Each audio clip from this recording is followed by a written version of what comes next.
If you would like to participate in PSO2's PvP mode, the Battle Arena, you must first travel there from any of the double doors you see in the lobby. There, you will then see an option to join the Battle Arena Universal ship, and this is where players from all ships can meet up in one place. But before we actually go there, you will see this pop-up. And what this is basically saying is that there's a lot of features that will be disabled, such as the only things that you will be taking with you to this shared ship is your fashion. Everything else in your inventory will temporarily disappear.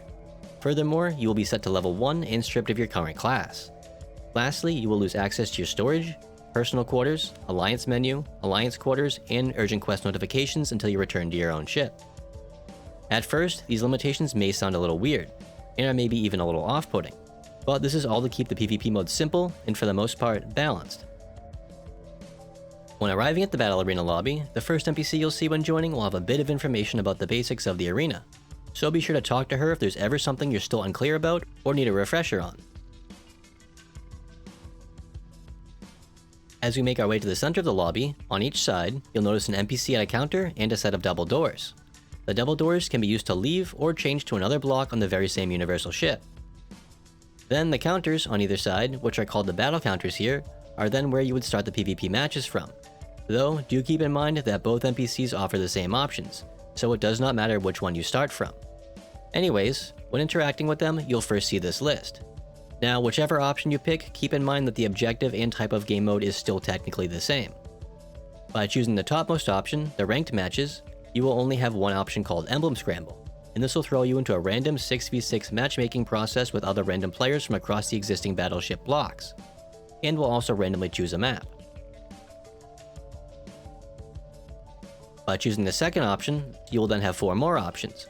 But before we can get into those, what makes these private is the fact that you can set up a password, and then anyone queuing up in the same menu with the same password will then be matched together, so you might want to make a somewhat unique password. There's then also 2 ways to go about this. If you wanted to team up with a group of friends to then be match made together versus another random party, just set a password then leave everything else unchecked like this.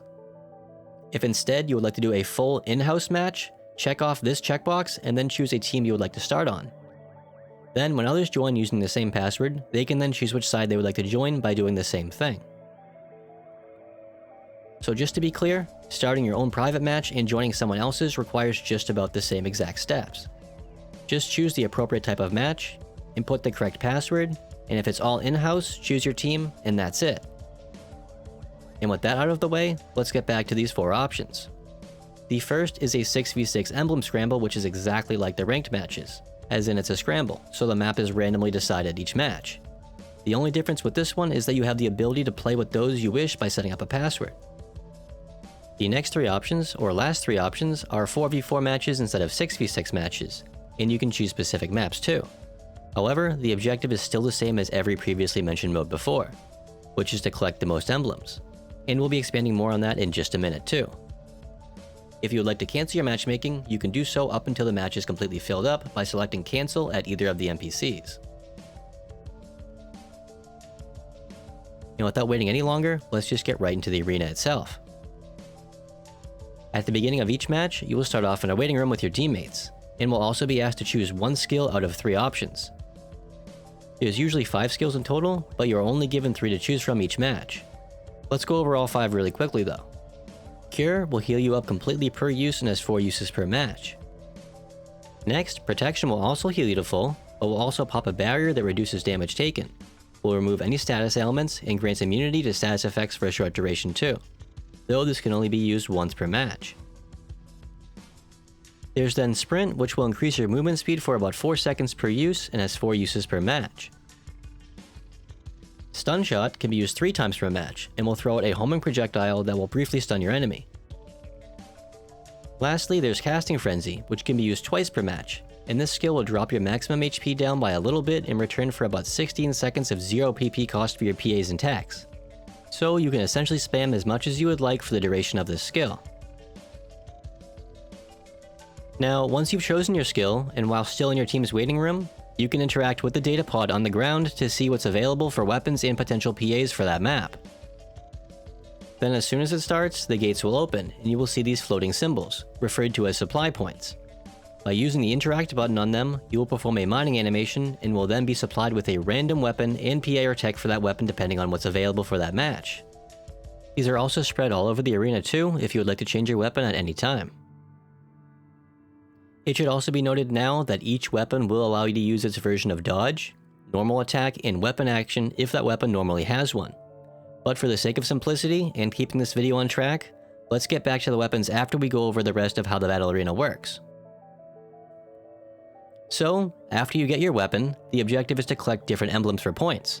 Your team's emblems are worth 1 point, the other team's emblems are worth 5 points, and the multicolored ones in the middle are worth 10 points.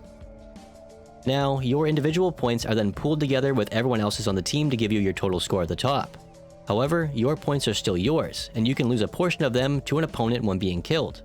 Or conversely, take a portion of another player's points and add them to your own when defeating them. Furthermore, the players with the most points on each side will be denoted with a 1, 2, or 3 above their heads, and naturally, defeating them will yield the most points. So keep an eye out if you are on top, as many will seek you out for some quick points. As the match continues, you'll eventually see a few pop-ups on your screen. When you get the update message, that means the weapons at the supply points have been upgraded, so you might want to find a new weapon. And when you get an alert pop-up that looks like a triangle with an exclamation mark in the middle, that means an environmental threat is about to happen. If playing in the forest map when it's raining, this alert will mean that a lightning strike will soon happen to the top ranking players of each team. And if you get an alert on the volcano maps, that means the lava is about to start rising. Now you don't want to be anywhere near any of these threats, as they will kill you as soon as you touch them. And if you die from such, you and your team will lose points, but the other team will not gain anything. And that's really about all you need to know when it comes to fighting in the arena, as from here on, whoever has the most points in the end wins, and that's it. Moving back to the battleship lobby for a second, you can check your ranking at either of the circular consoles downstairs, and this ranking will last a month, after which you will drop about a rank when the next month rolls around, but this also depends on what ranking you achieved at the end. Now, the last thing I'd like to mention before we get to all the weapons and weapon abilities is the Battle Coin Exchange NPC. And you can find it near all the other exchange NPCs upstairs in the shop area. Now there's a bunch of interesting stuff you can get there, but something to take note of is that you can purchase up to 100 star gems a week from the limited exchange menu at this NPC. So with that said, the battle arena is a solid way to earn some guaranteed star gems going forward. From here on though, we're going to get into all the available weapons, PAs, and techs. So if that's not something you're interested in, then I hope this helped, and take care. However, for everyone else who wants to know more, let's get right to it. Starting with the sword, the normal attack does decent damage, and its weapon action blocks like usual. However, its battle arena PA counterparts cannot be charged. And with that said, its PAs are Rising Edge, which will perform a very quick and powerful uppercut that has a much longer reach than it seems. There's then Nova Strike, which is also very quick and forceful, but it's also a 360 degree AoE, so you don't have to worry nearly as much about your positioning for it to perform well. Lastly for the sword, we have Ride Slash.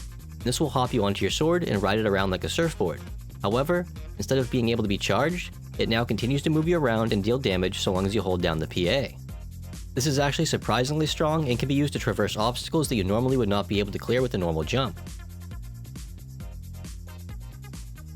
The next weapon is the Partisan, and its normal attacks are very fast and pretty strong too, though its weapon action will act like a block like normal. Now, this weapon only ever has access to one PA, and it's Assault Buster. And like many other PAs in the battle arena, this too cannot be charged. But even so, it's still a very nice short gap closer that deals heavy damage and in a much bigger frontal AoE than it looks. There's then the Knuckles, which have access to the PA Advancing Charge, which is a gap closer that can be charged for slightly more range, damage, and AoE. This, paired with its fast and unusually strong normal attacks and its weapon action dodge, makes it a rather decent weapon for 1v1s. Though it can feel a little bit lacking in group fight situations. We then have the Twin Daggers, and with these, you will have quick normal attacks and your weapon action is a very brief dodge. Now these two only have one available PA, and it's Symphonic Driver, and this will hop you up into the air to then kick downwards onto your target, and will end up with you back up in the air. And the nice part about this is that it keeps you up and out of harm's way and out of danger until you land to do damage. So, if you use it back to back, other melee-based players might have a hard time tracking you and landing a hit. Next up are the Soaring Blades, and these are a bit interesting, as its Photon Blade weapon action is a big part of its damage. So, the idea will be to spam the weapon action to pick people off at range, then use its only available PA, Immortal Dove, when up close. Though do keep in mind that the weapon action will also consume PP. All in all though, these are a pretty solid weapon that offers a mix of good ranged and close-up damage. Moving on, we have the Jet Boots, and these act mostly the same as they normally would, as in their weapon action will act as a dodge, and will also shift your normal attacks and the available PAs into their second stages. On top of that, they are the only weapon in the battle arena that will allow you to double jump. Now, getting to their attacks, when using the weapon action during a normal attack, you will start spinning in circles while kicking, and this does some decent damage while also keeping you somewhat mobile. There's then Strike Gust, which will simply kick upwards, and when using the weapon action during any part of that PA, you will come crashing down to the ground, dealing damage in a small AoE around you. And then lastly for the Jet Boots, we have Grand Wave, which is a very nice gap closer and hits pretty hard once reaching your target. When shifting this PA with the weapon action, you will start flipping backwards with limited iframes. Getting to the ranged weapons, we first have the Rifle, which has a good amount of poke damage through its normal attacks and then cleans up with its available PAs. The first being Piercing Rounds, which is a quick PA, but can also easily miss a moving target. Steady Shot is good for running and gunning, as it will continuously fire off shots in quick succession for its duration, so it's kind of similar to your normal attack, but much stronger.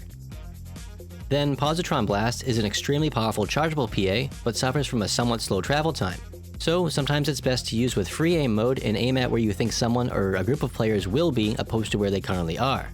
Furthermore, this PA can do some decent damage even without being charged, so just use your best judgment for the situation. Next are the Twin Machine Guns, and they actually have some modest range in the battle arena, though their normal attacks aren't very strong, nor is their only available PA here Satellite Aim. However, they make up for this by being able to attack back to back very quickly. And they also have their weapon action to avoid damage while also dealing damage, but it does cost 5 PP per use. For our last ranged weapon, we have the Bow, and this can do some pretty good poke damage with its normals and charged normals. However, as far as PAs go, the Bow can only come with Final Nemesis, and it works the same as usual. Just hit the PA once and you will slowly rise up into the air, to then release a powerful shot that will usually be a one-hit kill if it lands, though you are extremely vulnerable when doing so. That being said, since there's usually a lot of cover in the battle arenas, it's generally best to use this when behind a structure, so when it ends and you fall down, you fall back behind cover. Lastly, we have our tech-based weapons, the Rod and the Talis. And starting with the Rod, you do have a normal attack, and this can be used at close range to stagger someone if need be. But you should really be relying on your available techs, Foy, Zondi, or Megid for the bulk of your damage. Like normal, these techs can be charged too, but due to how chaotic PvP can get, you might not always want to do so. Anyways, Foy will create a large fireball that will travel in a straight line and has a rather generous AoE too. And this is generally best used with the free aim mode and when charged. Next, Zondi will call down a lightning strike onto an enemy, but this will usually require more than one cast to finish someone off until you get an upgraded Rod. And for the last of Rod's techs, Megid will release an orb that has exceptional tracking. On top of that, this tech is strong enough to just tap if you don't have the time to charge it.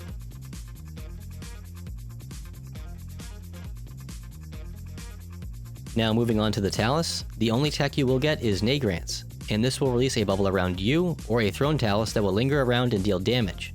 For those who don't know how the Talis works, your first ability or normal attack will throw the Talis out, and wherever it stops you can cast from. So using free aim is very beneficial, as this way you can position the Talis exactly where you would like and then unload. Then a few seconds later it will return to you and you can repeat.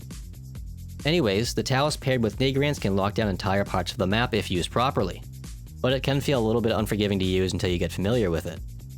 Lastly, don't forget to cast Nagrance on yourself, as in use it without a thrown Talis if you need to defend yourself at melee range. And that's about it for all of the weapons, PAs, and techs that exist in the battle arena. I tried to be as impartial as I could, but I do apologize if some statements sounded biased or are missing info. Anyways, this was something I never really planned on covering either, but I ended up having an awesome time putting it all together. So I hope everyone enjoys the battle arena, or at least enjoys the 100 star gems you can get a week from it. And with that, take care.